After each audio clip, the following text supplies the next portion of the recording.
Hello बच्चों, आप सभी का स्वागत है आपके अपने यूट्यूब चैनल कंपोजर पर। आई होप कि आप सभी अच्छे होंगे। तो हाफ ईयरली एग्जाम के आपके मोस्ट इंपोर्टेंट यानी टॉप 30 क्वेश्चंस की वीडियो आप लिए लेकर के आ चुके हैं। तो ये जो क्वेश्चन आप देखेंगे सारे मोस्ट इंपोर्टेंट क्वेश्चन और जो नई एनसीईआरटी बुक्स हैं उनमें जो आपके सबसे ज्यादा क्वेश्चन पूछे गए हैं तो वो क्वेश्चन आपके सामने आ चुके हैं। तो इन क्वेश्चंस को तो आपने अच्छे से प्रिपेयर कर लेना है। बाकी जो एक मैंने क्वेश्चन पेपर आपको दिया है उस क्वेश्चन पेपर को आपने जरूर अच्छे से देख लेना है। लिंक आपको डिस्क्रिप्शन में मिल जाएगा क्वेश्चन पेपर का, क्योंकि वो क्वेश्चन पेपर में जितने क्वेश्चन आप देखेंगे सारे मोस्ट इंपोर्टेंट क्वेश्चन उसमें है। और ये जो टॉप 30 क्वेश्चन है इनको तो आपने अच्छे से तैयार कर ही लेना है। प्लस इसके अलावा अगर आपको कोई डाउट, कोई क्वेश्चन समझ में नहीं आ रहा है, कुछ भी पूछना है, आप हमें इंस्टाग्राम पर मैसेज कर सकते हैं। इंस्टा आईडी हमारी कंबोसर नाम से है। सिंपली आप सर्च करेंगे कंबोसर, आपको हमारी इंस्टा आईडी देखने को मिल जाएगी। उस पर आप मैसेज करके कोई भी डाउट है, कुछ भी क्वेश्चन आप पूछ सकते हैं। और जिन बच्चों ने अब तक चैनल को सब्सक्राइब नहीं किया, चैनल को जरूर सब्सक्राइब कर लीजिएगा, क्योंकि ये तो अभी हाफ ईयरली एग्जाम है। मेन एग्जाम में हम आपको टॉपिक वाइज हर एक सब्जेक्ट की बहुत अच्छे से प्रिपरेशन कराने वाले हैं। और लास्ट में मैं आपको बता दूंगा कि कहाँ से आप ये पीडीएफ डाउनलोड कर सकते हैं। और इसमें भी देखो कुछ क्वेश्चन ऐसे हैं जो आपको प्रिपेयर नहीं करने, तो पहले आप वीडियो देखेंगे उसके बाद पीडीएफ जरूर डाउनलोड कर लीजिए। तो करते हैं। देखो फर्स्ट क्वेश्चन आपके सामने है और मैं आपको सिर्फ यहाँ पे क्वेश्चन दिखाने वाला हूँ। आंसर आप लोग अगर आपके पास है नोटबुक में लिखे हो तो आप वहां से याद करेंगे, अगर नहीं है तो आप सिर्फ यहाँ से इसके आंसर पढ़ लेंगे वीडियो रोक करके, या फिर पीडीएफ डाउनलोड कर लीजिएगा। ठीक है, तो पहला प्रश्न है आपके सामने, यूरोप में राष्ट्रवाद के विकास में संस्कृति का क्या योगदान था? तो इसका आंसर आप नीचे देख पा रहे हैं। चाहे नेक्स्ट चलते हैं आपके देखो द्वितीय और तृतीय यहाँ पर आपको दे रखे हैं। प्रथम एग्जाम्पल, फिर द्वितीय, फिर तृतीय। अगला प्रश्न है आपके सामने, 19वीं सदी में राष्ट्रवाद के विकास के लिए यूरोप में कौन कौन से कारक उत्तरदायी थे, या फिर यूरोप में राष्ट्रवाद के उदय के क्या कारण थे? तो इस क्वेश्चन का आंसर बच्चों ये आपके सामने है, इसमें आंसर से आपने पढ़ लेना है।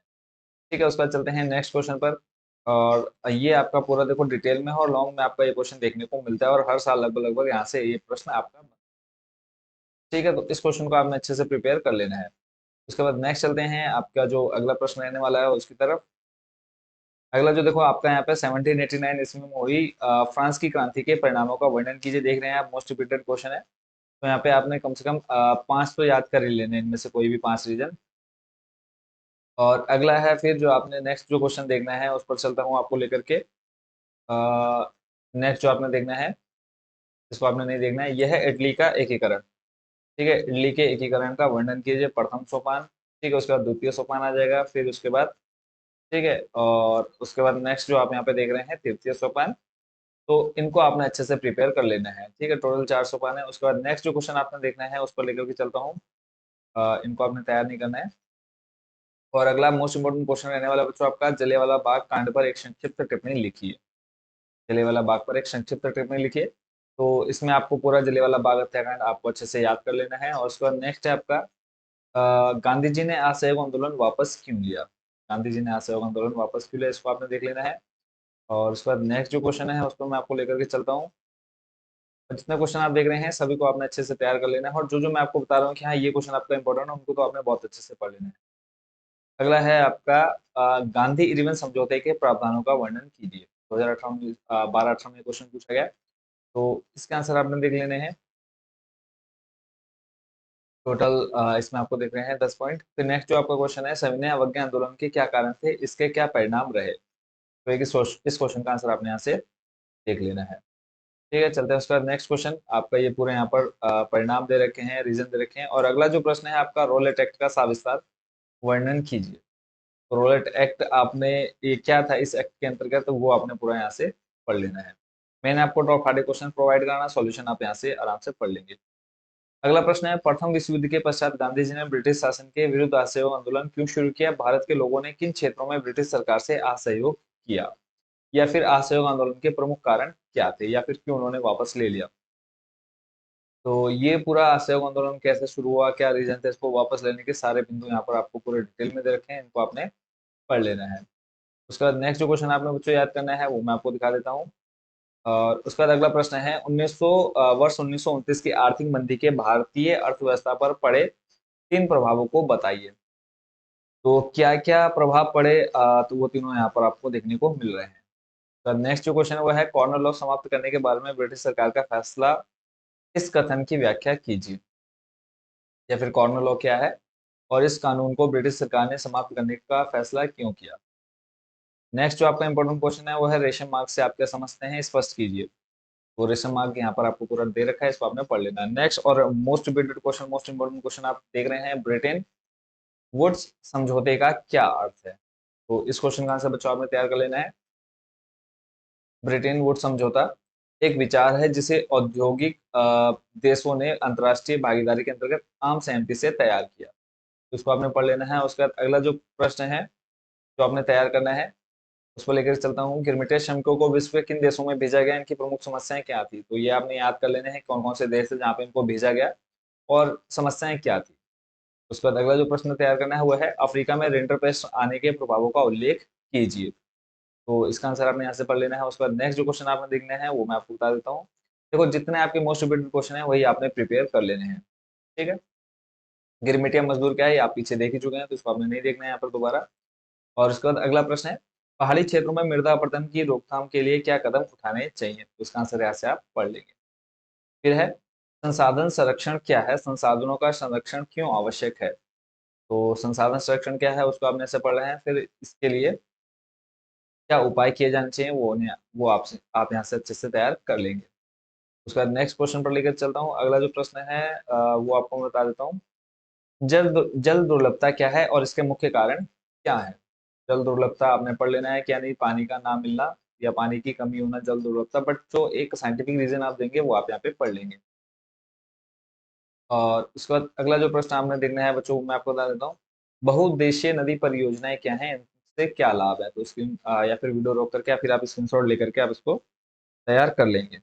ठीक है। उसके बाद अगला प्रश्न देख लेते हैं। नेक्स्ट जो क्वेश्चन आपने प्रिपेयर करना है यह है वर्षा जल संग्रहण किसे कहते हैं?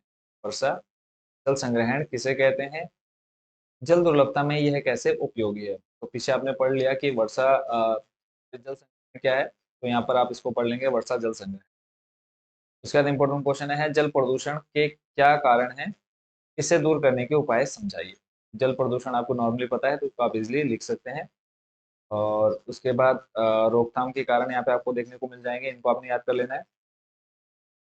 चलते हैं नेक्स्ट क्वेश्चन पर। अगला जो प्रश्न आपका इंपॉर्टेंट रहने वाला है वो है चावल की खेती के लिए उपयुक्त भौगोलिक परिस्थितियां। इनको आपने पढ़ लेना है। चावल की खेती के लिए उपयुक्त भौगोलिक परिस्थितियां। और उसके बाद अगला जो प्रश्न आपने देख लेना है।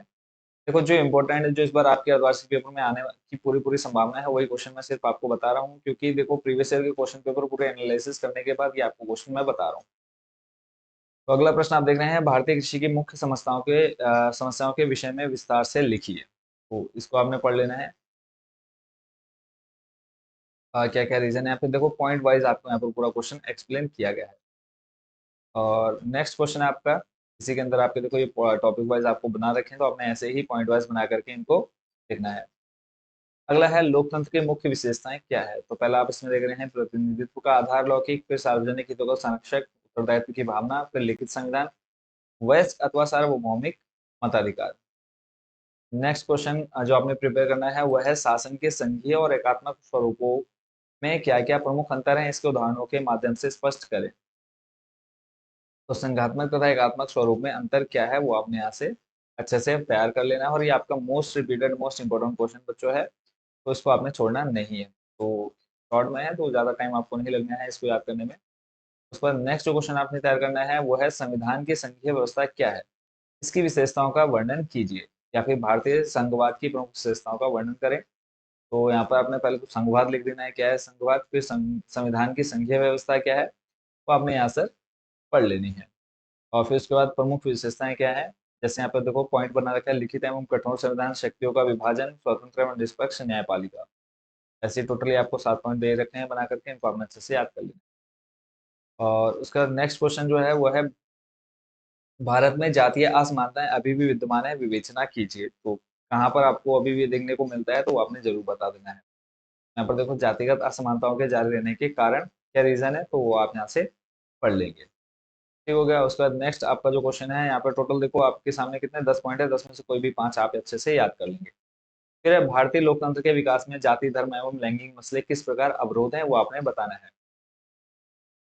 तो इसको आपने यहाँ से पढ़ लेना है। मोस्ट इंपोर्टेंट देखो पहले जातिवाद आ जाएगा, सांप्रदायिकता, फिर लैंगिक असमानता। नेक्स्ट आपका दबाव समूह तथा आंदोलन, इसको आपने छोड़ देना है, इंपॉर्टेंट नहीं है इतना खास। और उसके बाद अगला है दबाव समूह से आप क्या समझते हैं, उदाहरण सहित समझाइए।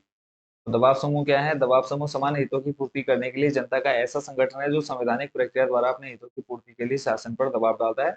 इसका स्वरूप अराजनीतिक होता है। तो ये एग्जाम्पल हैं कैसे कैसे आप लोगों के मतलब बात करें दबाव समूह, तो जैसे किसान संघ का है अखिल भारतीय किसान यूनियन, मजदूर संघ है all India trade union Congress, ऐसे ही अध्यापक संघ है माध्यमिक शिक्षक संघ। तो इस तरह के आपके अलग अलग संघ बनाए जाते हैं। फिर है दबाव समूह और राजनीतिक दल में क्या अंतर है, स्पष्ट कीजिए। तो इसको आपने पढ़ लेना है, दोनों में क्या डिफरेंस है। टोटल इसमें आपको देखने को मिल रहे हैं 7 पॉइंट। ठीक है। अगला प्रश्न है राष्ट्रीय ग्रामीण रोजगार गारंटी अधिनियम 2005 नरेगा 2005 के उद्देश्यों की व्याख्या कीजिए। तो इसमें क्या था, इसमें एक फिक्स था कि मतलब 100 दिन के अंदर आप लोगों को एक रोजगार दिया जाएगा। ठीक है, मतलब 100 दिन का रोजगार मिलेगा 15 दिन के अंदर, फिर उसके बाद आपको कुछ वगैरह फैसिलिटी देखने को मिल जाती है। तो ये आपने यहाँ से पढ़ लेना है। अगला और मोस्ट इम्पोर्टेंट क्वेश्चन है वो है संगठित एवं असंगठित क्षेत्रकों की रोजगार परिस्थितियों की तुलना कीजिए। तो पहले आपने रोजगार से रिलेटेड थोड़ा लिख देना है, फिर उसके बाद संगठित क्षेत्र आ जाएंगे, फिर उसके बाद आप लिखेंगे असंगठित क्षेत्र। अगला प्रश्न है असंगठित असंगठित क्षेत्र के श्रमिकों के संरक्षण के उपाय। ठीक है, मतलब जो असंगठित होते हैं उनका ऐसा है कि कभी काम मिल गया कभी नहीं मिला, तो उस सबको देखते हुए आपने यहाँ पर सारे रीजन लिखने हैं, क्या क्या उपाय किए जा सकते हैं। नेक्स्ट क्वेश्चन है आपका वस्तु विनिमय से आप क्या समझते हैं, वस्तु विनिमय की मुख्य कठिनाइयां बताइए। वस्तु विनिमय का अर्थ लिखना है, फिर कठिनाई आपने यहाँ पर लिख देना है। दोहरे संयोग का अभाव, मूल्य मापन का अभाव, फिर वस्तु विभाजन में कठिनाई। और उसके बाद ये यहाँ पे मूल्य संचय का अभाव हो गया, स्थान परिवर्तन की कठिनाई, भावी भुगतान की असुविधा। फिर है गरीबों के लिए स्वयं सहायता समूह के संगठनों के पीछे मूल विचार क्या है, अपने शब्दों में व्याख्या कीजिए। या फिर स्वयं सहायता समूह से आप क्या समझते हैं, भारत में कार्यरत ऐसे समूह गरीबों की किस प्रकार सहायता करते हैं। तो ये आपका पूरा यहाँ से आपने पढ़ लेना है। फिर है बैंक से आप क्या समझते हैं, आधुनिक युग में बैंक का क्या कार्य संपन्न करते हैं, मतलब क्या कार्य संपन्न करते हैं बैंक, वो आपने यहाँ से पढ़ लेना है। बैंक के कार्य, फिर उसके बाद जैसे ऋण देना हो गया, पीछे आपको बता दिया कि जैसे यहाँ पे आप देख पा रहे हैं जमा पर रुपया प्राप्त करना, फिर उसके बाद ऋण देना, विनिमय का रास्ता, सॉरी विनिमय का सस्ता माध्यम, फिर मुद्रा का स्थानांतरण, फिर अभिकर्ता संबंधी कार्य, यहाँ पे आपको पूरा अपने यहाँ से पढ़ लेना है। और उसके बाद नेक्स्ट है आपका ऋण के अनौपचारिक एवं औपचारिक स्रोतों को समझाइए। तो पहले आपने औपचारिक पढ़ लेना है, फिर उसके बाद अनौपचारिक। ये आपके सामने औपचारिक आ जाएंगे कुछ पॉइंट, आपको देसी बैंकर हो गया, अन्य स्रोत हो गए। फिर औपचारिक क्षेत्र व्यापारिक बैंक हो गया, सहकारी समिति हो गया, क्षेत्रीय ग्रामीण बैंक हो गया, नाबार्ड हो गया। ठीक है, उसके बाद अगला जो प्रश्न आपने देखना है अ, आपदा, ये है आपका सुनामी से क्या तात्पर्य है, इसकी प्रमुख विशेषताओं का उल्लेख कीजिए। या फिर सुनामी से क्या अभिप्राय है, ये आपने यहाँ से पढ़ लेना है, सुनामी क्या है और विशेषताएं आपने लिख देनी है। टोटल 8 है, 8 में से कोई भी आपने 6 याद कर लेनी है। फिर है सुनामी के प्रभाव। और इतने ही क्वेश्चन अगर आप प्रिपेयर कर लेते हैं तो ये आप मान के चलिए आपके अच्छे खासे नंबर आ जाते हैं। इसमें आप और शॉर्ट में याद कर लीजिएगा, एनसीसी की फुल फॉर्म क्या है, एनएसएस की फुल फॉर्म क्या है, ठीक है, हेम रेडियो क्या है। तो ये कुछ क्वेश्चन ऐसे हैं जो आपकी पूछे जाते हैं। तो इतने क्वेश्चन अगर आप प्रिपेयर कर लेते हैं, और बाकी जो मैंने एक क्वेश्चन पेपर आपको प्रोवाइड किया है अगर आप वो भी अच्छे से तैयार कर लेते हैं, तो आपको एक्स्ट्रा कुछ पढ़ने की जरूरत नहीं पड़ने वाली। सिर्फ इन्हीं क्वेश्चंस को आप प्रिपेयर करके बहुत अच्छे मार्क्स आपके हाफ ईयरली एग्जाम में देखने को मिल जाएंगे। तो इन्हीं क्वेश्चन को आपने अच्छे से प्रिपेयर कर लेना है। आई होप बच्चों कि ये पूरे टॉप 30 क्वेश्चन आप अच्छे से तैयार कर लेंगे। बाकी जिन बच्चों ने तक चैनल को सब्सक्राइब नहीं किया, फटाफट सब्सक्राइब कर दो, ताकि आने वाली जो भी वीडियो है वो आपको इसलिए देखने को मिल जाए। ठीक है, और जो भी आपका डाउट है, जो भी आपको पूछना है, सिंपली आप हमें इंस्टाग्राम पर मैसेज करके पूछ सकते हैं। तो मिलते हैं नेक्स्ट वीडियो में नेक्स्ट सब्जेक्ट क्वेश्चन के साथ। Thank you so much watching for this video.